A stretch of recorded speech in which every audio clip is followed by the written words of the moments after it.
Guys welcome back to my channel. So నేను ఈరోజు వచ్చేసి ఒక మంచి హెయిర్ ఆయిల్ అనేది చూపిస్తున్నాను. చాలా ఎఫెక్టివ్. ఈ హెయిర్ ఆయిల్ అనేది ఎవరైనా సరే 3 మంత్స్ యూజ్ చేస్తే మీకు హెయిర్ అనేది చాలా బాగా వచ్చేస్తుంది. నేను ఇప్పుడు లైవ్ ప్రూఫ్తో మీకు చూపిస్తాను.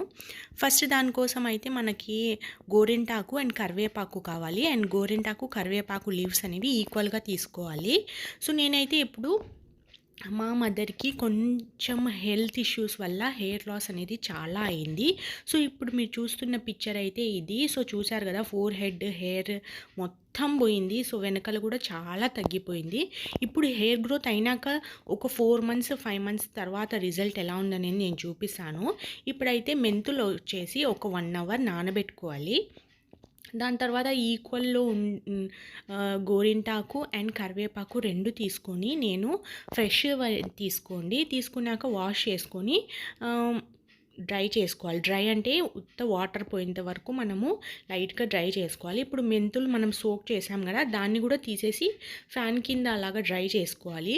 ఇప్పుడు డ్రై చేసుకున్న లీవ్స్ అండ్ మెంతులు అండ్ ఇప్పుడు ఇక్కడ చూపిస్తున్న కోకోనట్ ఆయిల్ బాటిల్ ఉంది కదా, సో ఈ బాటిల్ మొత్తానికి ఈ క్వాంటిటీ అనేది సరిపోతుంది.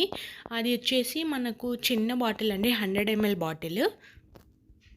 అయితే ఫైన్గా గ్రైండ్ చేసుకున్నాక పేస్ట్ అయితే ఇలా వచ్చింది. మెంతులు అండ్ 2 ఆకులు వచ్చేసి ఇప్పుడైతే నేను ఒక బౌల్లో అయితే నేను ఆయిల్ మొత్తం వేసుకుంటున్నాను. ఈ బాటిల్లో ఉండే 100 ml అనేది నేను వేసుకుంటున్నాను. మీరు కావాలంటే ఫస్ట్ ట్రయల్ కోసం ఒక చిన్న బాటిల్ ఇలా 100 ml బాటిల్ అనేది ట్రై చేసి చూడండి. మీకు రిజల్ట్ నచ్చితేనే మీరు ట్రై చేయండి. సో నెక్స్ట్ వచ్చేసి ఇది కొంచెం బాయిల్ అయినాక మనకి హీట్ అవుతూనే తెలుస్తుంది కదా, అయితేనే మనం ఈ పేస్ట్ మొత్తాన్ని దాంట్లోకి వేసేయాలి. వేసేసి మొత్తం మన పేస్ట్ మొత్తం నీట్గా దాని ఫ్లేవర్ అంతా ఆయిల్లోకి వచ్చేంత వరకు మనము సిమ్లో పెట్టుకొని నీట్గా బాయిల్ అనేది చేసుకోవాలి. సో చూసారు కదా, ఇలాగా మన ఆయిల్ కలర్ అయితే చేంజ్ అవుతుంది. సో దాని ఫ్లేవర్ మొత్తం ఆయిల్లోకి వచ్చేస్తుంది. ఇలాగ మనం హీట్ చేసుకున్నాక ఈ ఆయిల్ని ఓవర్ నైట్ అనేది మనం పక్కన పెట్టుకొని మార్నింగ్ వచ్చేసి వడగట్టుకోవాలి. వడగట్టుకున్నాక ఇలా పేస్ట్ అంతా వస్తుంది. సో ఇలాంటి కలర్ వస్తేనే మీకు ఆయిల్ అనేది నీట్గా మీది రెడీ అయిందని అనుకోండి. ఇప్పుడైతే ఒక చిన్న బాటిల్లో అయితే నేను ఈ ఆయిల్ని ట్రాన్స్ఫర్ చేసుకుంటున్నాను. సో ఇలాంటి బాటిల్ వచ్చేసి మాకు 1 మంత్ వస్తుంది. జస్ట్ మీరు 1 మంత్ ట్రై చేసి చూడండి, మీకే హెయిర్ ఫాల్ అనేది తగ్గుతుంది. అండ్ ఇలాంటి బాటిల్ 1 మంత్ వస్తుంది. సో మీరు కంటిన్యూస్గా 3 మంత్స్ అయితే ఏ ఆయిల్ అయినా మీకు రిజల్ట్ చూపించడానికి 3 మంత్స్ అయితే పడుతుంది. నేను ఇప్పుడు మీకు లైవ్ రిజల్ట్స్ చూపిస్తాను. హెయిర్ గ్రోత్ ఎలా ఉందో, స్కాల్ఫ్ మీద ఎలా హెయిర్ వచ్చిందో, బేబీ హెయిర్ మొత్తం నేను చూపిస్తాను.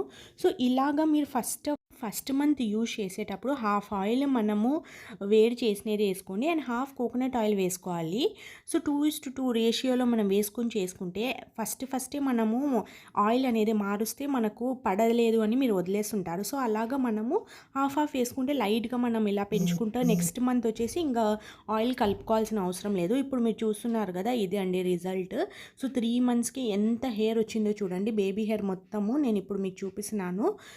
సో ఫస్ట్ చూపించిన స్కాల్ఫ్కి ఇప్పటికి ఎంత డిఫరెన్స్ ఉందో మీరే చూడండి. నేను లాస్ట్లో ఆ పిక్చర్ కూడా యాడ్ చేశాను. సో చూడొచ్చు బేబీ హెయిర్ ఎంత వచ్చిందో. సో ఈ ఆయిల్ అనేది ఖచ్చితంగా వర్క్ చేస్తుంది. మీరు ట్రై చేసి నాకు కింద అయితే కమెంట్స్ చేయండి. మీకు యూస్ఫుల్ అనిపించిన వాళ్ళకి అందరికీ కమెంట్స్ చూసి ఇంకొంతమంది దీన్ని ఫాలో అవుతారనుకుంటున్నాను. సో ఇలాంటి యూస్ఫుల్ వీడియోస్ కోసం మీరు నా ఛానల్ని అయితే సబ్స్క్రైబ్ చేయండి. అండ్ ఈ వీడియోని హెయిర్ ఫాల్ ఉన్న వాళ్ళకైతే షేర్ చేయండి. Thanks for watching.